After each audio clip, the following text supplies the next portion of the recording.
Hey everyone, I'm here doing a very different kind of video, so stick with me. The first reason is obviously I'm not wearing any pants, but the second reason would be my hair is a lot darker. The pants thing may or may not be true. So you're probably not used to seeing me with my hair this dark, and that's because I had to try out for this role. They needed my hair darker. The other reason is I sound like a chain smoker, and that's because I am really, really sick. I mean, I've had a fever, and now I'm on an antibiotic, but I'm here making this video anyway because it is that important. This is something that needed to be done yesterday. There is a movement going on right now in Great Britain to bring benzodiazepines to the forefront, to get this problem recognized and to get some action taken. And I'm just going to tell you right off the bat, there's a petition that I need you to sign, and I don't care if you're just a loved one of someone who has been on a benzodiazepine, if you yourself have been harmed. You don't have to be from Great Britain. Anybody can sign this. So go down below this video. There's going to be a link, and I want you to follow that link.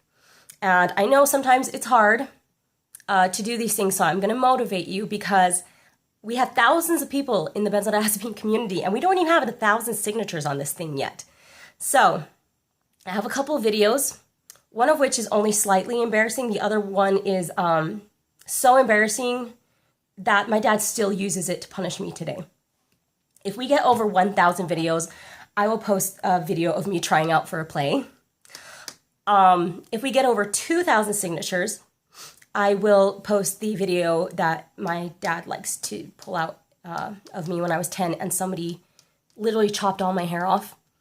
And I had these granny glasses that for some reason my mom thought was okay to send me to school wearing these, but it wasn't. And I was playing with my cousins, and we were being the punky girls because it was the 80s. And yes, it's that bad. So not only do you need to sign this, but you need to forward it to people. Get it in Benzo Buddies, get it in your Facebook groups, get people to sign it. But not only that, forward it to people who you know and ask them as a personal favor to sign this on your behalf. If you haven't come out yet to the people in your family and in your community about this, now's the time to do that. Because part of the problem why this has been going on for so long, I mean for 60 years, is because it keeps getting swept under the rug. People like to move on and forget and pretend that it never happened. And that's just no longer acceptable, because that's why it keeps happening to people over and over again. If you want this to stop, you have to be the one to make it stop. So there's that. And what is that going to lead to, this petition? Well, there's in the works, there was going to be an independent inquiry by the Health Select Committee there into benzodiazepines. But they need to see, before they do this, that there are enough people that this affects, that this really is a problem. So the more signatures we get, the more clout that we're going to have in this discussion and in this inquiry. So we need as many people as possible to sign this.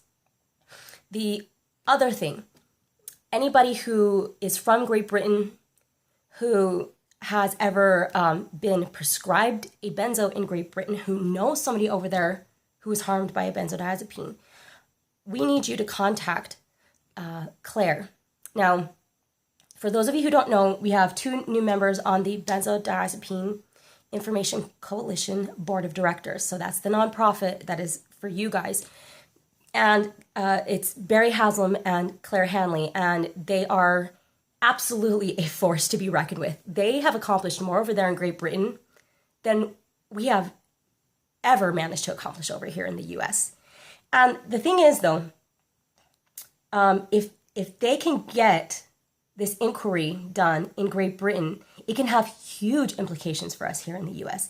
It can have huge implications throughout the world, because we can use any statements that they have, if they decide to give victims compensation for their injuries, whatever they decide to do, whatever comes from this, we can use that to take to our legislators, to take to our lawyers and say, look, this is legitimate. Look at what they're doing over in Great Britain. So this isn't just for the people over there across the pond. This is for people everywhere. But we need the people in Great Britain to step up. We need you to do this. There was a little bit of a mix-up before about doing these interviews, but it's still needed because this is going to be a Daily Mail piece For those of you who don't know, the Daily Mail is the biggest newspaper over there in Great Britain. And they are going to do not just one story, they're going to do a 3-week spread about benzos and then encourage people to join the movement for this inquiry. So you people over there in Britain, we're depending on you. We need you to interview with the Daily Mail, and we need you to be willing to show up at this inquiry. And I get it. I know it's hard. We had people here in the U.S. who, those who are in Massachusetts, who needed to show up for something similar, but it's, obviously it's on a smaller level, but we were trying to pass legislation in Massachusetts, and people had to show up, and these people were not well. This was not easy for them. And you can only imagine how hard it is to even go out in public, but they did it because it's needed and it's important. And this is so important. I just can't even stress it enough, you guys. That's why I'm here making this video, sounding like I do, with my eyes all blurry and just feeling horrible, because this needs to be done. Okay, so I am counting on you guys. I know you're not going to let me down. I know that public shaming is a huge motivation, and I am willing to do that if that's what it takes to get these signatures and to get people motivated to interview. So go down below, click on the link, and then I will also provide Claire's email for those of you who can contact her who are from Great Britain. And let's get this done, guys. This is the generation that's going to change it. We're going to do this.